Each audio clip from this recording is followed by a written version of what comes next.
యేసుక్రీస్తు అతి పరిశుద్ధ నామంలో మీ అందరికీ శుభములు తెలియజేస్తున్నాం అండి. ఈరోజు దేవుని వాగ్దానము మీ కొరకు.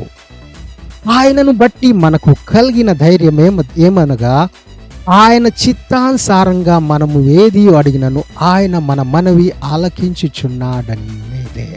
మొదటి యోహానుకు రాసిన మొదటి పత్రిక 5వ అధ్యాయం 13వ వచనం. మనము ఆయన చిత్తానుసారంగా ఏది అడిగినా అన్నీ ఆయన ఇస్తారండి. దానియేలు గారికి తెలుసు కాబట్టి ఆయన దేవుని చేశాడు, ఇంకా ఆయన విడుదల పొందుకున్నాడు. ఆయన కాకుండా అక్కడున్న వారందరికీ విడుదల కోసం ఆయన చూడండి ముందుగానే సిద్ధంగా అందరినీ సిద్ధపరిచాడు, సిద్ధంగా ఉన్నాడు. అదేవిధంగా మనం కూడా ఆయన చిత్తాన్ని వాక్యం చదివి మనం తెలుసుకోవాలండి. ఆ వాక్యం ద్వారా మనం తెలుసుకున్నట్లయితే, ఆయన చిత్తానుసారంగా మనం అడిగినట్లయితే మనము కావలసిన వాటికంటే అధికంగా ఆయన కృప ద్వారా మనము పొందుకోగలుగుతామండి. కాబట్టి మనం ఆయన చిత్తానుసారంగా ప్రార్థన చేయాలనే వాక్యము సెలవిస్తుంది. మనం చేద్దామండి, పొందుకుందాం. నచ్చినట్లయితే గట్టిగా ఆమేన్ చెప్దామా?